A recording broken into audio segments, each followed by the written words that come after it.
Chapter 5. On the morning appointed for Admiral and Mrs. Croft seeing Kellynch Hall, Anne found it most natural to take her almost daily walk to Lady Russell's and keep out of the way till all was over, when she found it most natural to be sorry that she had missed the opportunity of seeing them. This meeting of the two parties proved highly satisfactory, and decided the whole business at once. Each lady was previously well disposed for an agreement, and saw nothing, therefore, but good manners in the other, and with regard to the gentlemen, there was such a hearty good humour, such an open, trusting liberality on the Admiral's side, as could not but influence Sir Walter, who had, besides, been flattered into his very best and most polished behaviour by Mr. Shepherd's assurances of his being known by report to the Admiral as a model of good breeding. The house and grounds and furniture were approved, the Crofts were approved, terms, time, everything and everybody was right, and Mr. Shepherd's clerks were set to work without there having been a single preliminary difference to modify of all that this indenture showeth. Sir Walter, without hesitation, declared the Admiral to be the best-looking sailor he had ever met with, and went so far as to say that if his own man might have had the arranging of his hair, he should not be ashamed of being seen with him anywhere. And the Admiral, with sympathetic cordiality, observed to his own wife as they drove back through the park, "I thought we should soon come to a deal, my dear, in spite of what they told us at Taunton. The baronet will never set the Thames on fire, but there seems to be no harm in him." Reciprocal compliments which would have been esteemed about equal. The Crofts were to have possession at Michaelmas, and as Sir Walter proposed removing to Bath in the course of the preceding month, there was no time to be lost in making every dependent arrangement. Lady Russell, convinced that Anne would not be allowed to be of any use or any importance in the choice of the house which they were going to secure, was very unwilling to have her hurried away so soon, and wanted to make it possible for her to stay behind till she might convey her to Bath herself after Christmas. But having engagements of her own, which must take her from Kellynch for several weeks, she was unable to give the full invitation she wished, and Anne, though dreading the possible heats of September and all the white glare of Bath, and grieving to forego all the influence so sweet and so sad of the autumnal months in the country, did not think that, everything considered, she wished to remain. It would be most right and most wise, and therefore must involve least suffering, to go with the others. Something occurred, however, to give her a different duty.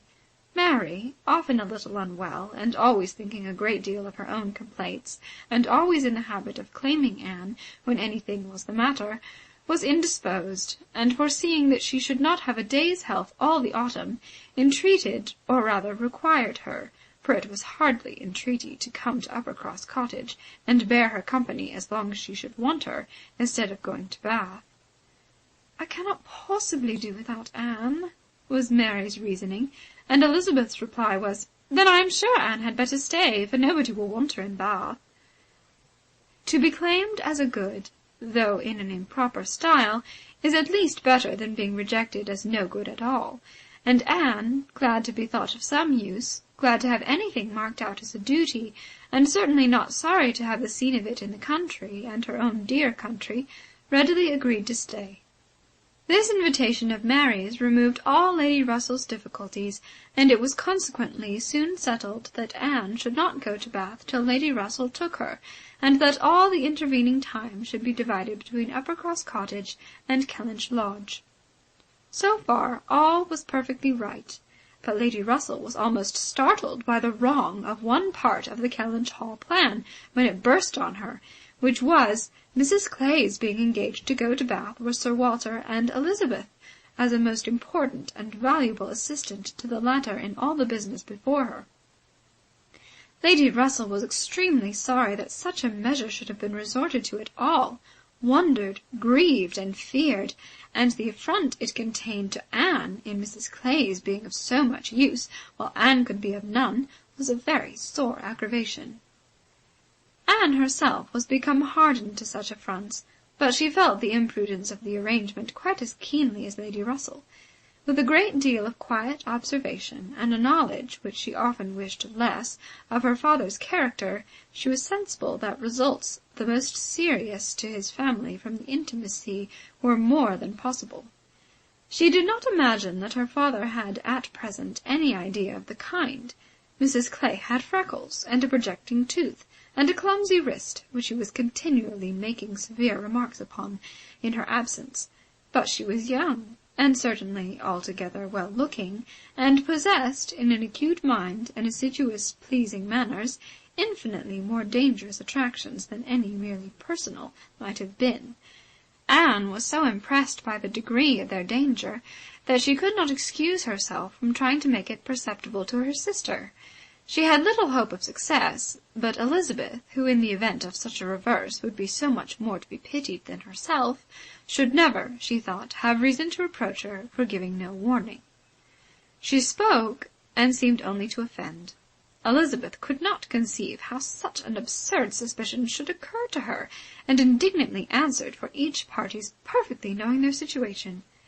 "Mrs. Clay," said she warmly, "never forgets who she is, and as I am rather better acquainted with her sentiments than you can be, I can assure you that upon the subject of marriage they are particularly nice, and that she reprobates all inequality of condition and rank more strongly than most people. And as to my father, I really should have thought that he, who has kept himself single so long for our sakes, need be suspected now. If Mrs. Clay were a very beautiful woman, I grant you it might be wrong to have her so much with me. Not that anything in the world, I am sure, would induce my father to make a degrading match, but he might be rendered unhappy. But poor Mrs. Clay, who, with all her merits, can never have been reckoned tolerably pretty, I really think poor Mrs. Clay may be staying here in perfect safety. One would imagine you had never heard my father speak of her personal misfortunes, though I know you must 50 times. That tooth of hers, and those freckles! Freckles do not disgust me so much as they do him. I have known a face not materially disfigured by a few, but he abominates them. You must have heard him notice Mrs. Clay's freckles."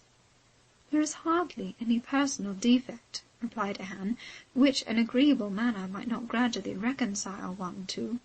"I think very differently," answered Elizabeth shortly. "An agreeable manner may set off handsome features, but can never alter plain ones. However, at any rate, as I have a great deal more at stake on this point than anybody else can have, I think it rather unnecessary in you to be advising me." Anne had done, glad that it was over, and not absolutely hopeless of doing good. Elizabeth, though resenting the suspicion, might yet be made observant by it. The last office of the 4 carriage horses was to draw Sir Walter, Miss Elliot, and Mrs. Clay to Bath.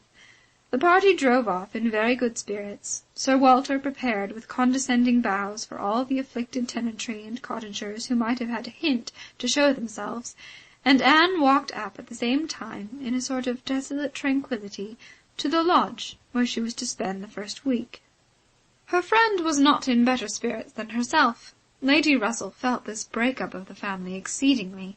Their respectability was as dear to her as her own, and a daily intercourse had become precious by habit. It was painful to look upon their deserted grounds, and still worse to anticipate the new hands they were to fall into, and to escape the solitariness and the melancholy of so altered a village, and be out of the way when Admiral and Mrs. Croft first arrived. She had determined to make her own absence from home begin when she must give up Anne. Accordingly, their removal was made together, and Anne was set down at Uppercross Cottage in the first stage of Lady Russell's journey. Uppercross was a moderate-sized village, which a few years back had been completely in the old English style, containing only 2 houses superior in appearance to those of the yeomen and labourers, the mansion of the squire, with its high walls, great gates, and old trees, substantial and unmodernized, and the compact, tight parsonage, enclosed in its own neat garden, with a vine and a pear-tree trained round its casements. But upon the marriage of the young squire, it had received the improvement of a farmhouse elevated into a cottage for his residence, and Uppercross Cottage, with its veranda, French windows, and other prettiness, was quite as likely to catch the traveller's eye as the more consistent and considerable aspect and premises of the great house, about a quarter of a mile further on. Here Anne had often been staying. She knew the ways of Uppercross as well as those of Kellynch. The two families were so continually meeting, so much in the habit of running in and out of each other's house at all hours, that it was rather a surprise to her to find Mary alone. But, being alone, her being unwell and out of spirits was almost a matter of course. Though better endowed than the elder sister, Mary had not Anne's understanding nor temper. While well and happy and properly attended to, she had great good humour and excellent spirits, but any indisposition sunk her completely. She had no resources for solitude, and inheriting a considerable share of the Elliot self-importance, was very prone to add to every other distress that of fancying herself neglected and ill-used. In person she was inferior to both sisters, and had, even in her bloom, only reached the dignity of being a fine girl. She was now lying on the faded sofa of the pretty little drawing-room, the once elegant furniture of which had been gradually growing shabby under the influence of 4 summers and 2 children, and on Anne's appearing greeted her with, "So you are come at last. I began to think I should never see you. I am so ill. I can hardly speak. I have not seen a creature the whole morning." "I am sorry to find you unwell," replied Anne. "You sent me such a good account of yourself on Thursday." "Yes, I made the best of it. I always do. But I was very far from well at the time, and I do not think I ever was so ill in my life as I have been all this morning. Very unfit to be left alone, I am sure. Suppose I were to be seized of a sudden in some dreadful way, and not able to ring the bell. So Lady Russell would not get out.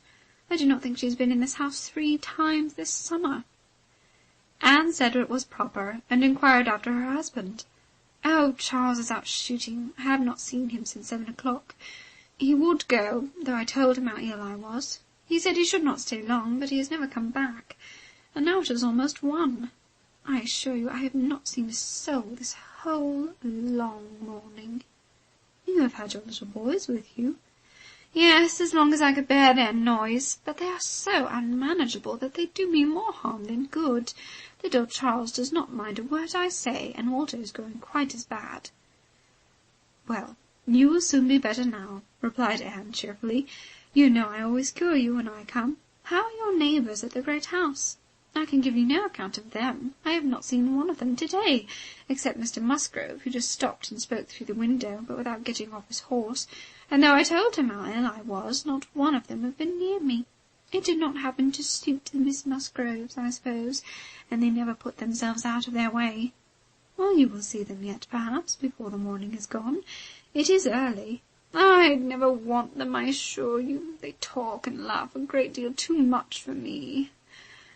Oh, Anne, I am so very unwell. It was quite unkind of you not to come on Thursday." "My dear Mary, recollect what a comfortable account you sent me of yourself.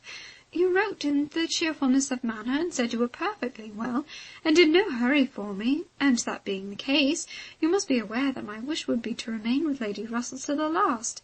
And besides what I felt on her account, I have really been so busy, have had so much to do, that I could not very conveniently have left Kellynch sooner." "Dear me, what can you possibly have had to do?" "A great many things, I assure you. More than I can recollect in a moment. But I can tell you some. I have been making a duplicate of the catalogue of my father's books and pictures. I have been several times in the garden with Mackenzie, trying to understand, and make him understand, which of Elizabeth's plans are for Lady Russell. I have had all my own little concerns to arrange, books and music to divide, and all my trunks to repack, from not having understood in time what was intended as to the waggons. And one thing I have had to do, Mary, of a more trying nature, going to almost every house in the parish, as a sort of take leave. I was told that they wished it. But all these things took up a great deal of time." "Oh, well." And after a moment's pause, "But you have never asked me one word about our dinner at the Pools yesterday." "Where did you go, then?" "I have made no inquiries, because I concluded you must have been obliged to give up the party." "Oh, yes, I went. I was very well yesterday. Nothing at all the matter with me till this morning. It would have been strange if I had not gone." "I am very glad you were well enough, and I hope you had a pleasant party." "Nothing remarkable. One always knows beforehand what the dinner will be and who will be there, and it is so very uncomfortable not having a carriage of one's own. Mr. and Mrs. Musgrove took me, and we were so crowded. They are both so very large, and take up so much room, and Mr. Musgrove always sits forward. So there was I, crowded into the back seat with Henrietta and Louise, and I think it very likely that my illness to-day may be owing to it. A little perseverance and patience and forced cheerfulness on Anne's side produced nearly a cure on Mary's. She could soon sit upright on the sofa, and began to hope she might be able to leave it by dinner-time. Then, forgetting to think of it, she was at the other end of the room, beautifying a nosegay. And then she ate her cold meat, and then she was well enough to propose a little walk. "Where shall we go?" said she, when they were ready. "I suppose you will not like to call on the great house before they have been to see you." "I have not the smallest objection on that account," replied Anne. "I should never think of standing on such ceremony with people I know so well as Mrs. and the Miss Musgroves." "Oh, but they ought to call upon you as soon as possible. They ought to feel what is due to you as my sister. However, we may as well go and sit with them a little while, and when we have that over, we can enjoy our walk." Anne had always thought such a style of intercourse highly imprudent, but she had ceased to endeavour to check it, from believing that, though there were on each side continual subjects of offence, neither family could now do without the other. To the great house accordingly they went, to sit the full half-hour in the old-fashioned square parlour, with a small carpet and shining floor, to which the present daughters of the house were gradually giving the proper air of confusion by a grand pianoforte and a harp, flower-stands, and little tables placed in every direction. Oh, could the originals of the portraits against the wainscot, could the gentlemen in brown velvet and the ladies in blue satin have seen what was going on, have been conscious of such an overthrow of all order and neatness! The portraits themselves seemed to be staring in astonishment. The Musgroves, like their houses, were in a state of alteration, perhaps of improvement. The father and mother were in the old English style, and the young people in the new. Mr. and Mrs. Musgrove were a very good sort of people, friendly and hospitable, not much educated, and not at all elegant. Their children had more modern minds and manners. There was a numerous family, but the only two grown up, excepting Charles, were Henrietta and Louisa, young ladies of 19 and 20, who had brought from school at Exeter all the usual stock of accomplishments, and were now, like thousands of other young ladies, living to be fashionable, happy, and merry.